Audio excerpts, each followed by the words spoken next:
প্রিয় দর্শক সবাইকে স্বাগত জানাচ্ছি সাদাসিধে কথার এই টপিকটা খুবই ইন্টারেস্টিং। আবার এই টপিকে কথা বললেই বলেন যে ভাই আপনার খায় দায় কোনো কাজ নাই, এগুলো নিয়ে কথা বলতে হবে। কিন্তু দেখেন এই টপিকগুলো নিয়ে সমানে নিউজ হচ্ছে।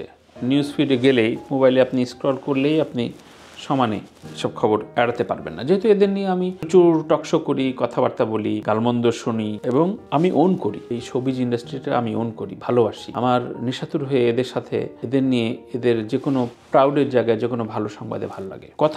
কথা বলবো অপু বিশ্বাস ভার্সেস পরিমণির এই যে বিষয় নিয়ে। বরবাদের টিজার রিলিজ হলো। বরবাদ তো বা শাকিব খানকে তো অপু বিশ্বাস বেশি ওন করে না পরিমণি ওন করে, এটা একটা বড় প্রশ্ন।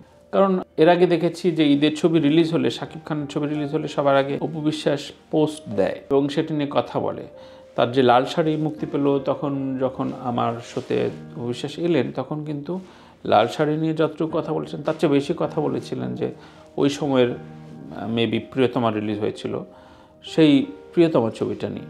সো এই জায়গাগুলো হঠাৎ করে প্রশ্ন জাগে যে এই বরবাদের টিজার নিয়ে আবার অ্যানাউন্সমেন্ট ইত্যাদি অপু বিশ্বাসকে কটাক্ষ করে পরিমণি স্ট্যাটাস দিচ্ছেন। তার মানে বরবাদ কি ওন করছে অপু বিশ্বাসের চাইতেও পরিমণি বেশি? এটা একটা বড় প্রশ্ন। বা এইভাবেই কেন হঠাৎ করে শত্রুতা ভাবাপন্ন বা শত্রু ভাবাপন্ন, কি জন্য শব্দটা কঠিন আমি বলতে পারছি না, ওই রকম অবস্থানে চলে গেলেন। পরিমণির অসুস্থতা শুনে, বাচ্চার হওয়ার পর থেকে নানা রকম খবরে, নানা রকম বেখবরে অপু বিশ্বাসকে পাশে থাকতে দেখেছি। অপু বিশ্বাসকে নিয়ে অনেক রকম ফিসি কথাবার্তা, অনেক রকম আলোচনা, অনেক রকম সমালোচনা সবসময় হয় এবং এক ধরনের অ্যাটেনশন সিক হয়ে থাকা আমাদের একদল নায়িকাদের দেখি যে সোশ্যাল মিডিয়ায় প্রতিনিয়ত প্রতি মাসে যে কোনো কিছুতে তাদের অ্যাটেনশন পাইতে হবে, কারণ হাতে তাদের ছবি নাই। ছবি নিয়ে যে তারা ক্যাম্পেইন করবে সেটি পায় না, কিন্তু তারপরও যেহেতু বিভিন্ন ব্র্যান্ডের প্রমোশন করতে হয়, সুতরাং তাদের ওই অ্যাটেনশন বা ভিউয়ের ইয়েগুলো যদি না হয়, তখন তারা মূলত এক ধরনের মনে হয় কোমায় চলে যায়। মানে তারা অস্থির হয়ে যায় যে আমি কি হারিয়ে যাচ্ছি, আমার কাছে ব্র্যান্ড অমুকটা বুবলির কাছে চলে গেল, অপু বিশ্বাস মাইন্ড করলো, আচ্ছা অপু বিশ্বাসের কাছে দুটো ব্র্যান্ড বেশি গেল, আচ্ছা আমার তো বুবলি হয়তো মনে করলো। বুবলি প্রসঙ্গে এজন্য আসছি যে বুবলি, অপু বিশ্বাস বা দিঘি থেকে শুরু করে গৌতম ঘোষ নামে একজন কোরিওগ্রাফার রয়েছেন, এগুলো নিয়ে আবার কথা বললে মানে অনেক রকম কথা চলে আসে। এই যে ব্র্যান্ড প্রমোটার নিয়ে আমি কিছুদিন আগে একটা কথা লিখেছিলাম, যে সাথে কথা বলেছি যে ব্র্যান্ড প্রমোটার আসলে অক্সিলারি। আপনি ক্যারিয়ারে কতটা গ্লোরিফাইড হলেন এবং পরবর্তীতে ব্র্যান্ড প্রমোশনে আপনি কতটা প্রভাব বিস্তার করতে পারেন, সেই ব্র্যান্ড তখন দেখে যে এত বড় তারকা, এত সুন্দর গায়, এত ভালো লেখে, এত দারুণ কন্টেন্ট বানায়, সুতরাং ওকে দিয়ে আমি আমার বিদ্যুৎ দাঁতের মাজনটা একটু বিক্রি করার ক্যাম্পেইনটা দিই, বা ওকে দিয়ে আমি আমার এই সোনার চেনটা বিক্রি বা শাড়ি বিক্রি করার ক্যাম্পেইনটা বলাই। এটাই তো মানে সিম্পল হিসাবে এটাই। মানে এটা নিয়ে অনেক বিজনেস মার্কেটিং টার্মস দিয়ে আমি বলা যাবে, আমি হয়তো পারবো না, কিন্তু ঘটনা একই, এটাই। সুতরাং ব্র্যান্ড প্রমোটার বলতে কোনো সমস্যা না, কিন্তু ব্র্যান্ড প্রমোটারের জায়গায় কিছু তারকাদের নিয়ে এজেন্সি, যেহেতু আমাদের বাংলাদেশে সবচেয়ে বড় অসহায়তার জায়গা, আমি যেমন যুক্তরাষ্ট্রে রয়েছি, যুক্তরাষ্ট্রে কিন্তু প্রত্যেকটা আর্টিস্ট, ইভেন সাবেক আমেরিকান প্রেসিডেন্ট, বর্তমান প্রেসিডেন্টকেও পাওয়া সম্ভব, কারণ তাদের স্ব এজেন্সি রয়েছে। তাকে রিচ করার জন্য টার্মস কন্ডিশন রয়েছে, আপনি ট্রাই করতে পারবেন। কিন্তু বাংলাদেশে আপনি রুনালারাকে হঠাৎ করে মিট করার জন্য আপনি ট্রাই করতে পারবেন না, কারণ রুনালারাকে কীভাবে খুঁজবেন যে রুনালারকে ইন্টারভিউ নিচ্ছে বা কোন সাংবাদিক পরিচিত, আচ্ছা নায়ককে বলবো, নায়ককে একটু বলে এটা তো কোনো উপায় না। কিন্তু বাংলাদেশে আজ অবধি কোনো পলিটিক্যাল লিডার বা তারকা, যেটা বলি তারকা শুধু তো গান গাইলে বা সাংস্কৃতিক কর্ম করলে তারকা হয় না, ইঞ্জিনিয়ারও তারকা হয়, একজন পলিটিশিয়ানও তারকা রয়েছে। সুতরাং তাদেরকে এই রিচ করার জন্য আমাদের কোনো আর্টিস্ট ম্যানেজমেন্ট কোম্পানি নাই। সো এখন এই যে গৌতম ঘোষের মতো কিছু কোরিওগ্রাফার রয়েছে, কোরিওগ্রাফার বলবো না, তারা মূলত এজেন্ট বাংলা না বলি এজেন্ট।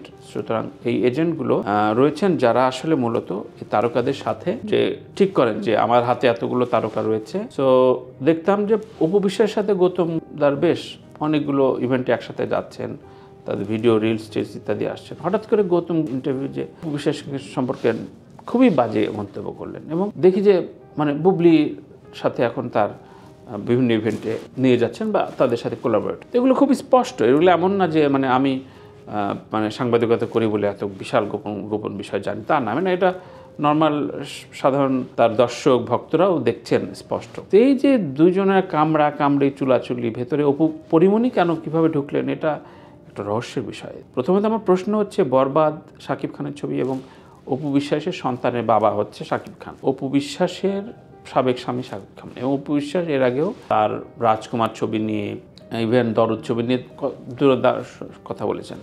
বরবাদটি অপু বিশ্বাস শেয়ার করেছেন কিনা সেটিও আমার এখনও দেখা হয়নি। কিন্তু বরবাদের দিনই কেন ঈদ অ্যানাউন্সমেন্ট দিতে হলো, হয়তো কাকতালীয়ভাবে হয়ে গেছে। সেটা নিয়ে পরিমণি কেন কটাক্ষ করলেন, এটাকে নিয়ে সেটা খুবই কি যেন বললেন। সো এটা খুবই বিব্রতকর এই অর্থে যে আমরা এমনিতেই সিনেমা নাই, এমনিতে নায়িকাদের কাজকাম নাই, আমরা নায়িকা বলে নায়িকার পেশার দারিদ্রের জায়গাটা টিকে রাখছি। বারবার বলছি যে হ্যাঁ, উনি ধরেন আমার সাথে যদি অনলাইনে জয়েন করি, জি উনি চিত্রনায়িকা, কিন্তু চিত্রনায়িকা তো একটা ছবি করলেও তাকে সে চিত্রনায়িকা, কিন্তু উনি গত 2.5 বছর কোনো ছবি না, উনি গত 8 মাস কোনো ছবি, বা উনি ছবি কবে রিলিজ হবে আমরা জানি না, এরকমভাবে তো আমরা বলছি না, সম্মান দিয়ে বলছি। কিন্তু তাদের আসলে মূল ফোকাসের জায়গা হওয়া উচিত কবে একটা ভালো ছবি রিলিজ হবে। তারা বড় বড় ছবি বা শাকিব খানের সাথে ছবি হোক না হোক, ছোট ছবি করুক, শর্ট ফিল্ম করুক, তাদের অভিনয়ের জায়গাটা নিয়মিত রাখুক। আমার চাওয়ার জায়গাটা কৌতূহলের জায়গাটা, এমন অনেক শর্ট ফিল্ম নির্মাতা শুনেছি যে তাদের নানান রকম ডিমান্ড থাকে, হিউজ বাজেটে ডিমান্ড করে থাকেন, কারণ তারা হিসাব করেন যে এই একটা শর্ট ফিল্মে হয়তো 10 দিন সময় দেওয়া লাগবে, 10 দিনে আমি যদি 3টা ফিতা কাটি তাহলে ওই 1 টাকার অঙ্কে আমি ওটা পেয়ে যাব। এইভাবে যদি তাদের শিল্প সত্তার জায়গাটা মাপতে শুরু করেন যে আচ্ছা ঠিক আছে, আমি ওই বিয়ে বাড়িতে গেলে আমি 10 লাখ টাকা পাবো, ওটা তো আমার একটা ছবির সাইনিং ফুল ছবিতে তো আমার 25 দিন সময় দেওয়া লাগবে, তো আমি বিয়ে বাড়িতে একটা সুন্দর সেজে গুজে চলে গেলাম। তো ওই বিয়ে বাড়িতে যেতে যেতে না আপনার ফিল্মের যে আপনাকে চেনে ফিল্মের নায়িকা হিসাবে, আপনাকে চেনে আপনি গান করেন, এজন্য আপনাকে চেনে আপনি মডেলিংয়ে বাংলাদেশকে অন্য জায়গায় নিয়ে গেছেন, বা আপনাকে চেনে আপনি নাটকে খুব ভালো কাজ করেছেন এক সময়। সো ওই জায়গাটা আপনার শান দিতে হবে, ওই জায়গাটা আপনার বারবার খোঁজ নিতে হবে, বারবার সিক করতে হবে যে না, ওইটা আমি দরকার হলে ফ্রি অফ কস্ট করব, কিন্তু আমি রেগুলার করব। এটা অনেক উদাহরণ রয়েছে, আমরা খুব সহজ উদাহরণ দিয়ে শাহরুখ খান নিজে ডিক্লেয়ারই বারবার ইন্টারভিউতে বলেছিল যে আমি ফিল্মটা আমার নিজের সত্তাকে বাঁচিয়ে রাখার জন্য করি, ফিল্মটা নিয়ে আমি পয়সা ইনকাম করি না, কিন্তু আমার রেগুলার যে আমি ফিল্ম স্টার, আমি এই সমস্ত ভালোবাসা পেয়েছি, শ্রদ্ধা সম্মান পেয়েছি চলচ্চিত্র করে, সুতরাং চলচ্চিত্রে জায়গায় আমার সবচেয়ে বেশি স্যাক্রিফাইস থাকে। আর আমাদের নায়িকা নায়কদের কেউ অনেকে ওই জায়গায় ছাড়বে না, ওই জায়গায় হিসাব করবে যে এমন একটা বাজেট বলবে, ওই বাজেটে নতুন প্রডিউসার, মাঝারি প্রডিউসার আর এফোর্ড করতে পারবে না, সে যাবে শাড়ি বেচতে বা ফিতা কাটতে, সে ওই দিকে টাকা গুনবে, ফিল্মটাকে সে ওই টাকার অঙ্কে মাপবে। তো শাহরুখ খান নিশ্চয়ই কাজের সম্মানটা বোঝেন, বিশ্বের অনেক তারকারাই সেই কাজের সম্মানটা বোঝেন।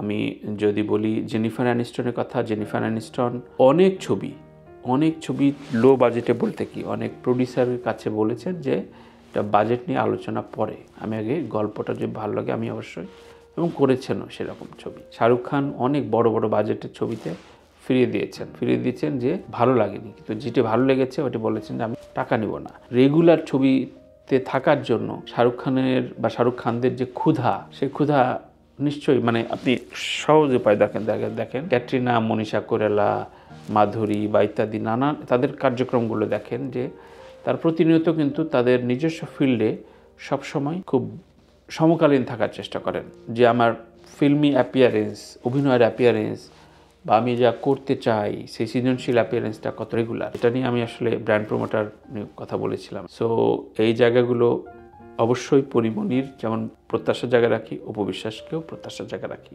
বুবলিদেরও প্রত্যাশার জায়গা রাখি যে আপনারা প্লিজ আপনারা রেগুলার ছবি দেন। পরিমণি খুব রেগুলার হচ্ছে, দ্যাটস অ্যাপ্রিসিয়েটেবল। এবং সবচেয়ে বড় কথা, ও যেমন ওয়েব সিরিজে গিয়েছে, ওয়েব সিরিজ গেলে সে সবাইকে দেখতে বলে এবং সেই ছবিটা নিয়ে ক্যাম্পেইন করে। এই ক্ষেত্রেও বেশ কজন নায়িকাদের কথা বলবো, তারা ছবি মুক্তির পরে আর ওইদিকে মুখ মুছে ফেলে। আমি অনেক প্রডিউসার পরিচালকের কাছ থেকে শুনেছি তার ছবির ক্যাম্পেইনে তারা অংশ নেয় না, তার ছবিটা ওন করতে চায় না। এটা নিয়েও আমি একদিন কথা বলবো বা বলেছি এর আগে, আরও বলবো। সুতরাং আপনার ছবিতে যেইটা করে যেই কাজটার ভেতর দিয়ে আপনি আপনি হয়েছেন সেটার মূল্যায়ন করুন প্লিজ। এই কামড়া কামড়ি, এই দোষ দিয়া দিই, এগুলো বন্ধ হোক আমাদের। সব ভালো থাকি, ভালো রাখি। নতুন টপিকে সাদাসিধে কথায় আমি আবারও এরকম এলোমেলো কথা বলবো, আপনাদের মতামত শুনতে চাবো। দ্বিমত থাকলে সেগুলো বলবেন, কথা হবে। আল্লাহ হাফেজ।